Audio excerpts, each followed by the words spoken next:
The world we live in today is one that constantly demands more from us.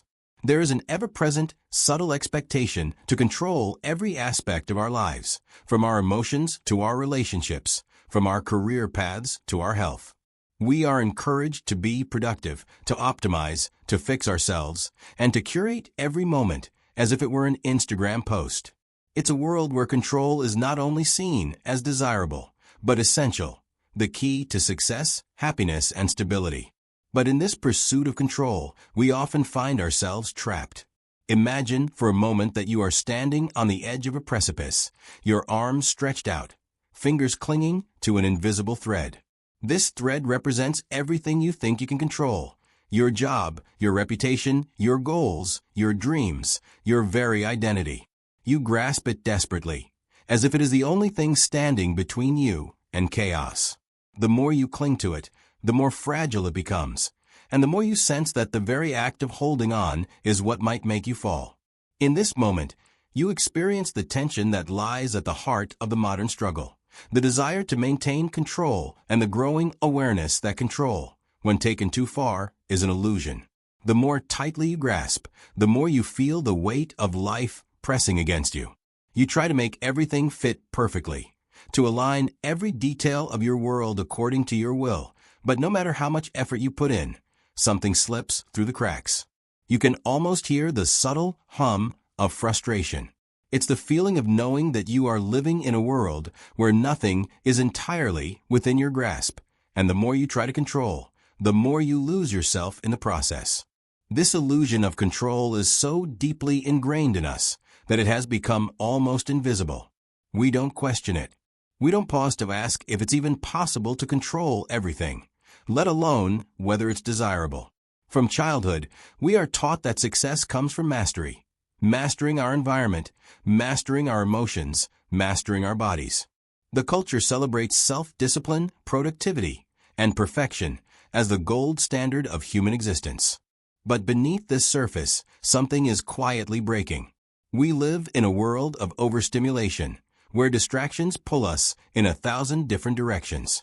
The constant stream of notifications, the pressure to perform, the fear of missing out, all of these contribute to an overwhelming sense of being out of control, even as we continue to desperately cling to the idea that control is the answer.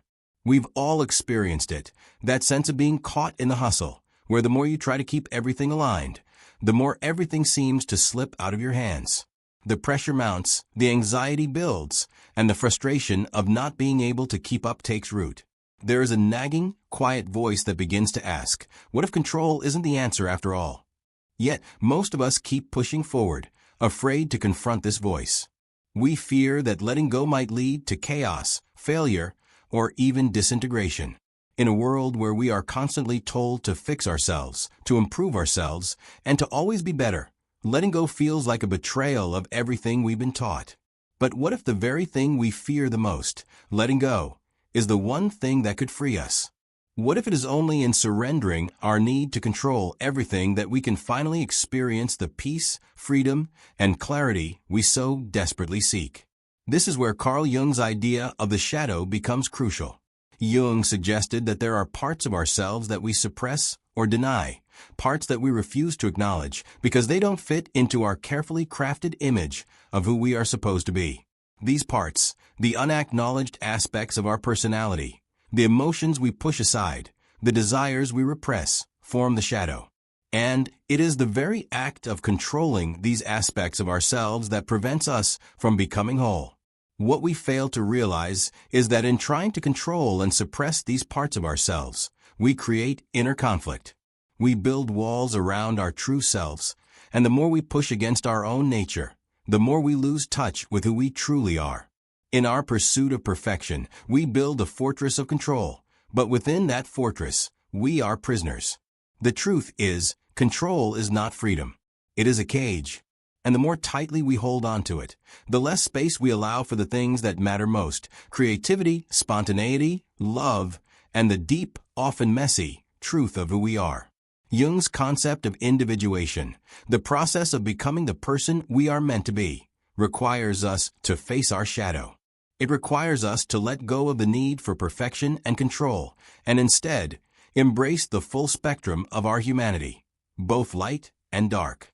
Only by doing so can we become whole, integrated beings, capable of living with authenticity, peace, and balance. This brings us to the core tension we face in modern life, the struggle between holding on and letting go. The pressure to control every aspect of our lives feels overwhelming. We are told that if we are not in control, we are failing. But beneath this pressure lies a deeper truth. It is only by letting go that we can find true freedom. It is only when we stop fighting life and start flowing with it that we can experience the peace we so desperately seek. And yet, this truth is difficult to embrace.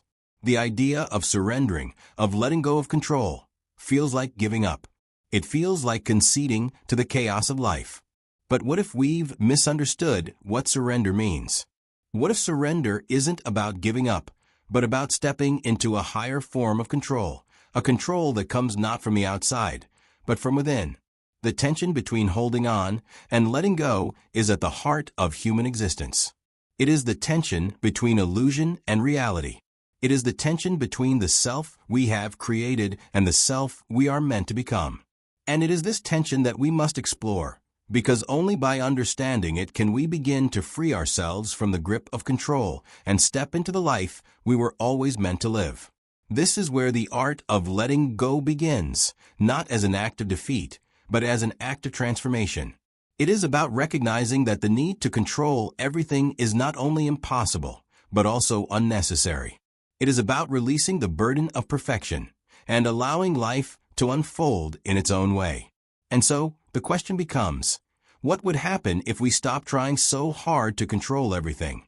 What would it look like to step into the flow of life, to embrace the unknown, and to trust that what we are meant to experience will come to us in its own time and in its own way?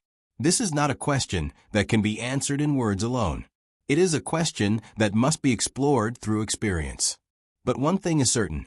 The art of letting go is the key to unlocking a deeper, more meaningful life, a life where we are not bound by the illusion of control, but are free to live fully, authentically, and in harmony with ourselves and the world around us. And so we are left with a choice, to continue clinging to the fragile thread of control, or to let go and allow life to unfold as it will. It is a choice that will define not only our lives, but our very selves. At the heart of the human experience is an inherent tension between control and surrender. This struggle is not new. It is part of the ancient, universal conflict that has been explored by some of history's greatest thinkers. Carl Jung's exploration of the psyche and his concept of individuation provide us with an entry point into understanding why the act of letting go is so profoundly difficult and why it is necessary for growth.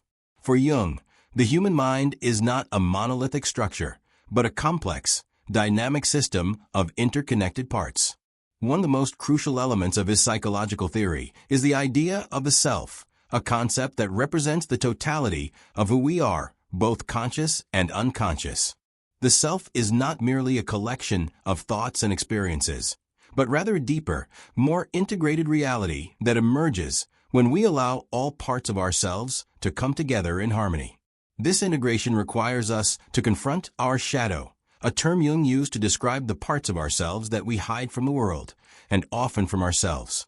These are the aspects of our personality that we deny, repress, or simply ignore, because they do not fit into the neat, polished image we have of who we are. But the problem is that the shadow does not simply disappear when we ignore it. In fact, the more we push it away, the more it affects us in subtle, destructive ways.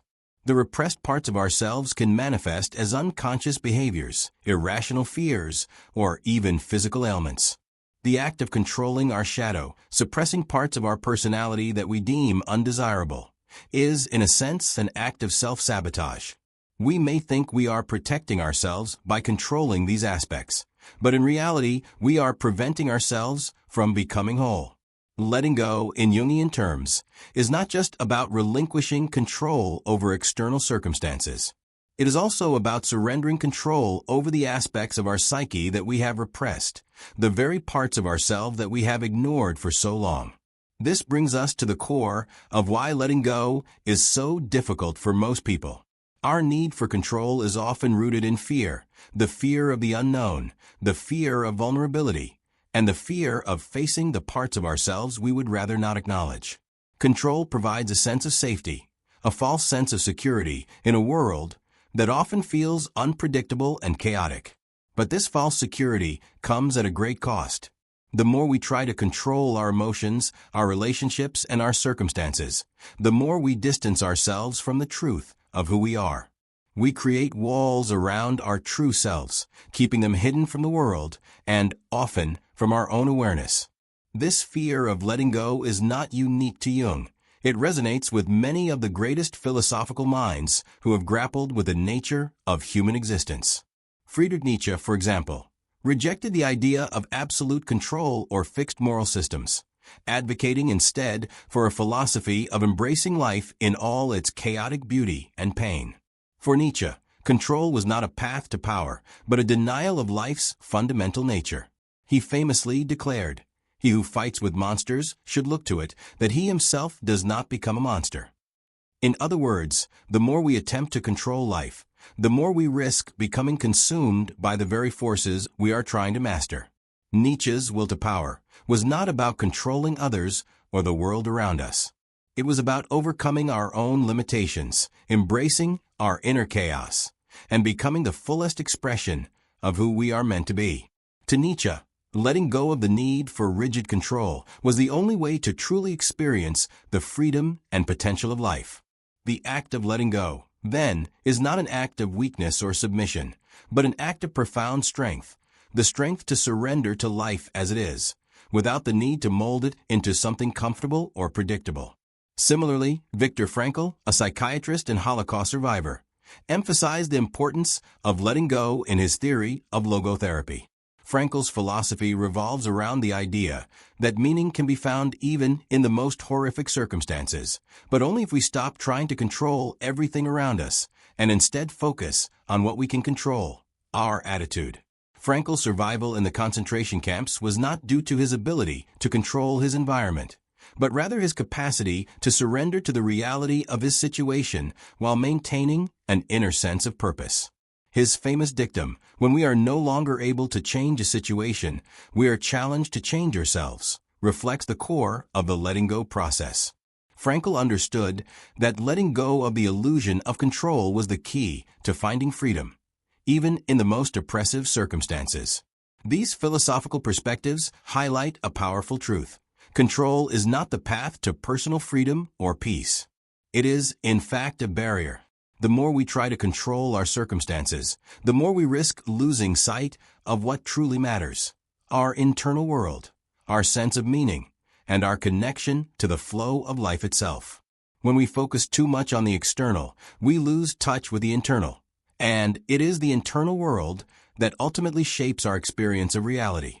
Letting go, then, is not an abdication of responsibility, but an acknowledgement that we cannot control everything, and that true freedom lies in our ability to accept what is beyond our control.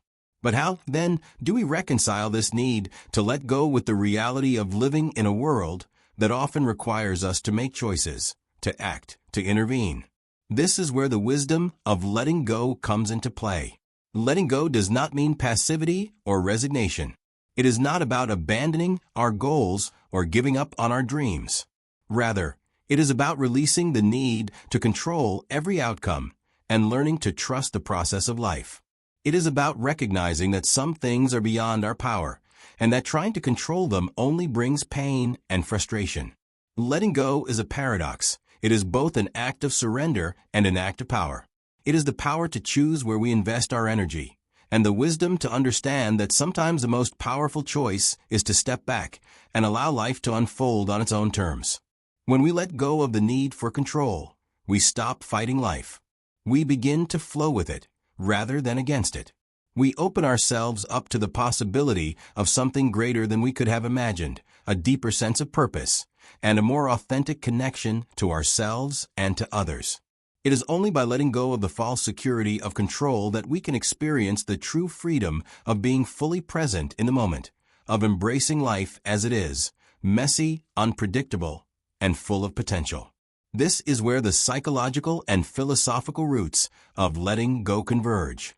Letting go is not about relinquishing power. It is about discovering a deeper, more authentic power within ourselves. It is the power to face the unknown, to surrender to life's flow, and to trust that, in the end, we are always exactly where we need to be.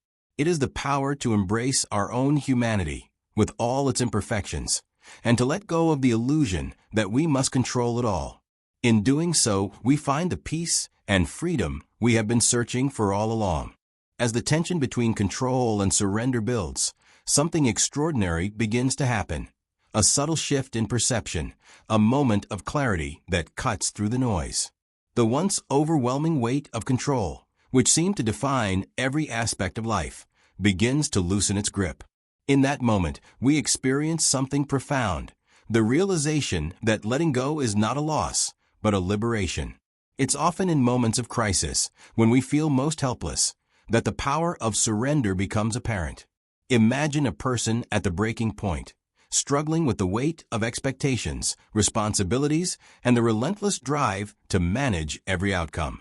They've spent years attempting to control their life, to manage their career, relationships, and even their own emotions.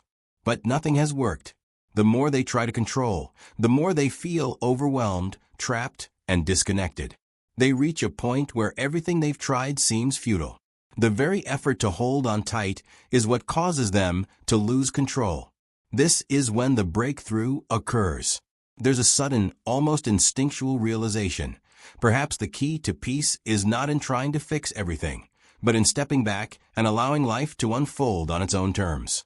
This is not an easy decision, nor is it an instinctive one. It requires an emotional surrender, a deep, courageous acknowledgement that we do not have to have all the answers, that we do not need to control the flow of life in order to thrive. It's in this moment of surrender that we discover something vital. Letting go does not mean giving up.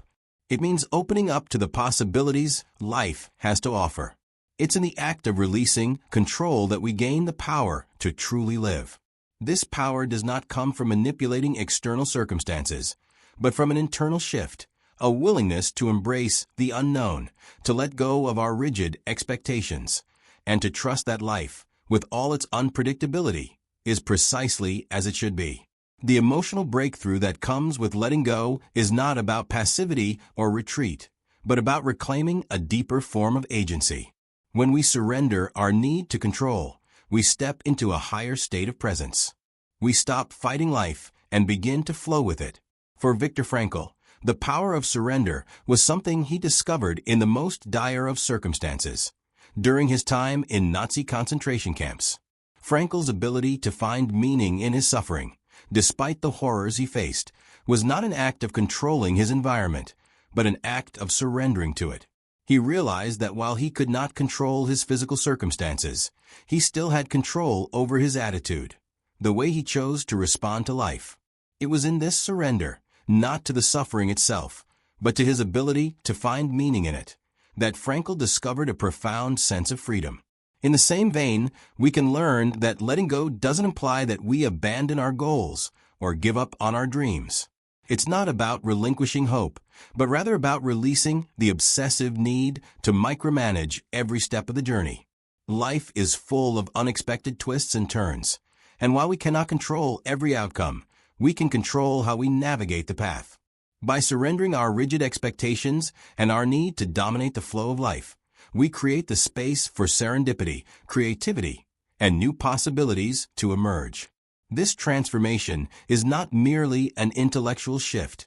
It is a deep, visceral experience that changes the way we live. Letting go frees us from the endless cycle of anxiety, the mental hamster wheel of planning and controlling, and the fear of failure. When we stop obsessing over outcomes and allow ourselves to be present in the moment, we open up to the beauty of life as it is.